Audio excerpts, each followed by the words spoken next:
زندگی کا total Spain 70-80 سال ہوتا ہے بقول جان ایلیا کے کہ ہم بہترین، امیر ترین، خوبصورت ترین اور ذہین ترین ہونے کے باوجود ہمارا المیہ یہ ہے کہ ہم ایک دن مر جائیں گے۔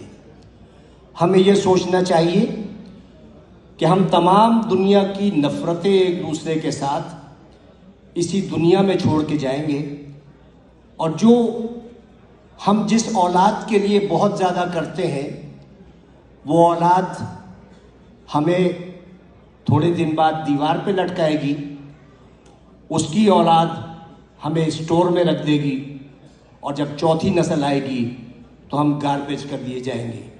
ہماری دنیا میں اتنی ہی حقیقت ہے اور اتنی ہی حیثیت ہے، میں دعوے سے کہتا ہوں کہ اس محفل میں بیٹھے ہوئے 10% لوگوں کو بھی اپنے دادا کی شکل یا پردادا کا نام یاد نہیں ہوگا۔ یہی کچھ ہمارے ساتھ بھی ہوگا۔ ہم لاکھ دنیا میں فن خوان بنے رہیں، ہم لاکھ دنیا میں یہ کہتے رہیں کہ وہ آگے کیوں بڑھ گیا، وہ پیچھے کیوں ہٹ گیا، لیکن یقین جانیے اللہ تعالیٰ نے جہاں انسان پہ اتنے احسانات کیے ہیں، وہاں ایک بہت بڑا اس کا احسان یہ ہے کہ اس نے 3 چیزیں اپنے پاس رکھی ہیں۔ وہ چیزیں یہ ہیں کہ میں جسے چاہے عزت دوں، جسے چاہے ذلت دوں، میں جسے چاہے زندگی دوں، جسے چاہے موت دوں، اور میں جسے چاہے رزق دوں اور جسے چاہے مفلسی دوں۔ اب آپ سوچیں کہ اگر عزت دینا میرے جیسے کسی چھچورے آدمی کے ہاتھ میں ہوتا تو عزت دار صرف میں ہوتا اور آپ سب کی بے عزتی ہوتی۔ اگر رزق دینا میرے جیسے کسی آدمی کے ہاتھ میں ہوتا تو میرے گودام بھرے ہوتے اور آپ سب بھوک سے مر رہے ہوتے۔ اگر اسی طرح زندگی یا موت میرے ہاتھ میں ہوتی تو صرف دنیا کی آبادی ایک شخص کی ہوتی، کیونکہ میں سب کو موت سے ہمکنار کر دیتا۔ اس راز کو سمجھنے کے لیے ضروری ہے کہ محبت اور نفرت کے بنیادی فرق کو سمجھیے۔ بہت بال برابر فرق ہے۔ محبت کے لیے کہتے ہیں کہ محبت اندھی ہوتی ہے، محبت اندھی ہوتی ہے اور نفرت اندھا کر دیتی ہے۔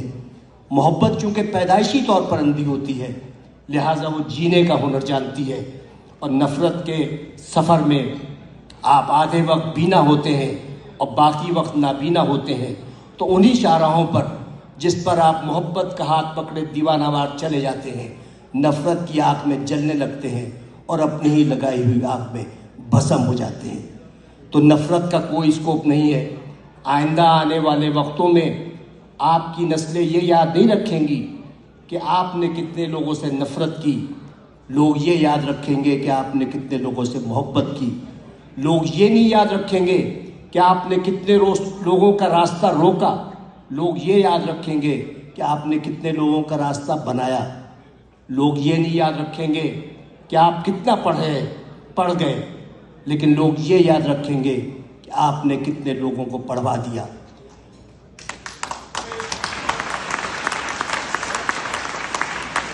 یہ وہ